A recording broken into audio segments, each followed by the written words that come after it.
Binubuldos na oh. So dito tayo sa Dolomite guys oh.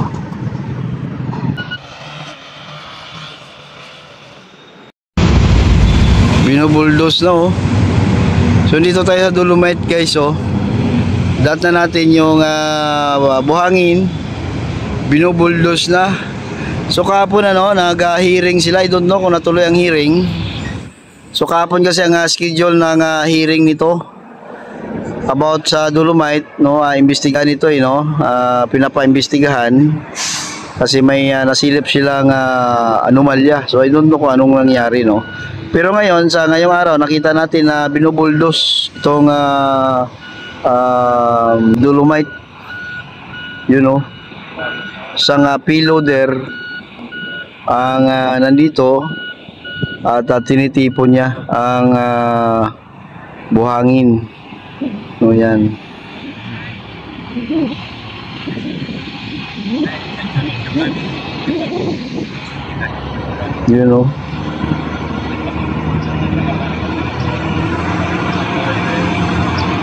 Kita ko talagang narinig ko talagang persang-persa talaga siya. Grabing compact niyan, So naghalo na ang puti at saka yung brown na buhangin. So wala nang hiwa-hiwalay. Kasi bakit tinipon niya? Itulak niya yan pa dalampasigan kasi ang buhangin guys ay tinulak yan papunta dito ng alon. Yan. Tinulak ka papunta dito ng alon yan. So natipon na dito, committed na ang Dolomite. So sa ilang taon ilang bagyo na ang dumaan. So tinulak niya.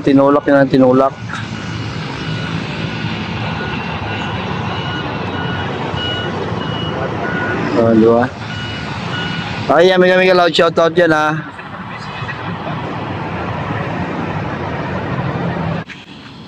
Bakit niya itutulak? Itong umbok, yung umbok na ito, kasi dito banda ay bumaba na.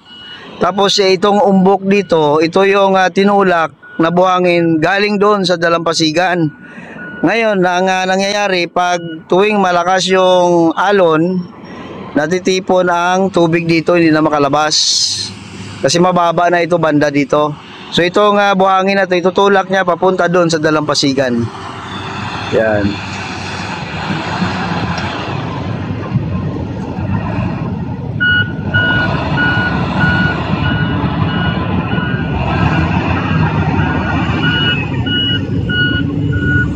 Yan. So itutulak niya yan.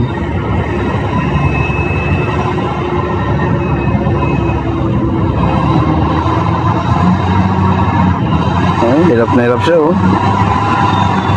Maliit lang to na payloader yung iba talaga malalaking payloader talaga yung ginagamit Kung nakikita niyo yung buhangin na yan yan tinulak, yan na yung natulak niya kanina. So ito na naman yung itutulak niya ngayon. So amakin mo sa ilang taon na mula nang natambak itong buhangin. So ilang bagyo na rin ang dumaan. So tinulak yung alon ang tubig ang buhangin So ang buhangin nandiyan yung bundok-bundok na to ay yun yung buhangin na tinulak na ng tubig. So yan ang itutulak naman ngayon ng payloader. Yan tutulak niya yan para mapatag kasi hindi na kaya. Actually yung tractor na nakikita nyo dito banda ay para lang yan na magbungkal or tawag dito parang ayusin niya lang ba yung buhangin. Hindi talaga siya yung pampatag. So kailangan talaga ng payloader para itulak yung buhangin doon sa dalampasigan niya Yan, yung bagong kikita nyo yung tubig, medyo brown pa siya kasi bagong tulak lang yan Yan. Guys, like naman tayo dyan, no? Pwede bang gawin nating 50 likes? Oh.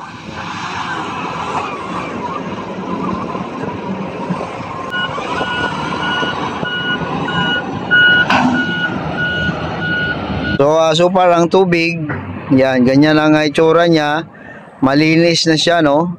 At yung itim na yan nakikita nyo, yan ay yung tila. Kasi bago tinakpan ito ng dolomite, tinakpan muna ng tila.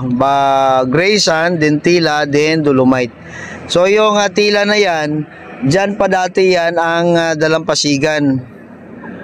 Ngayon guys ay low tide, low tide ngayon. So ang dalampasigan dati, kumbaga yung ating tinutungtungan o pinapatungan ng mga tao, ayan pa yan, no? So nakita na yung tila dahil tinulak ng alon. So ito na yung yung tila, oh. Yan. Nakikita nyo na yan, yan yung tila. Yan.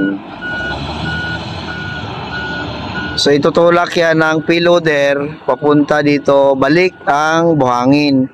So pag sunod naman ng mga taon, pag itulak ulit ng alon, itulak ulit ng payloader. Oh, di ba? So tulakan lang ng tulakan tayo.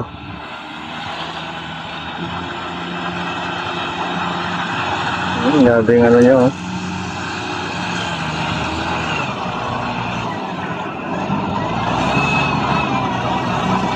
Ayan.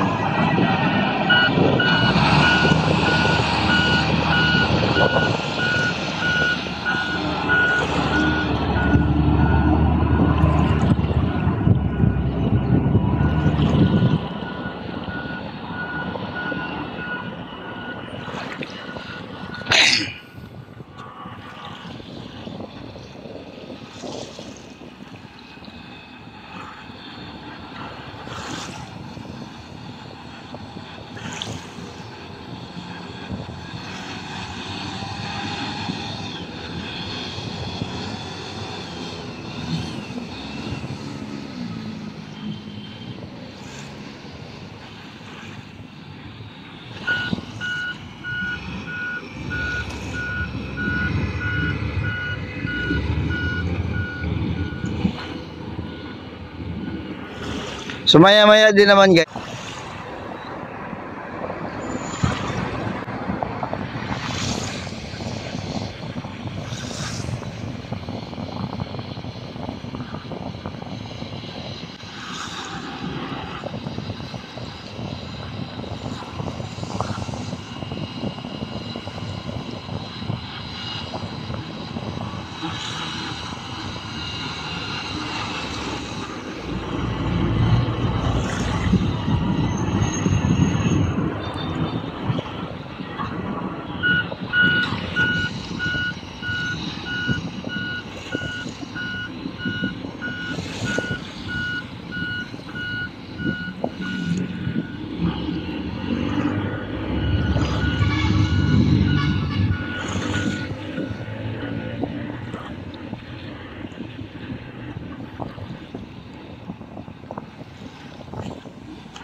Yun, 40 viewers, like mamaro tayo guys. Yan po ang sitwasyon dito sa Dolomite. Actually, yung ating update dapat yung mga itsura ng Manila Bay pagkatapos ng rally. Pero ito, nadat na natin na binubuldos itong Dolomite.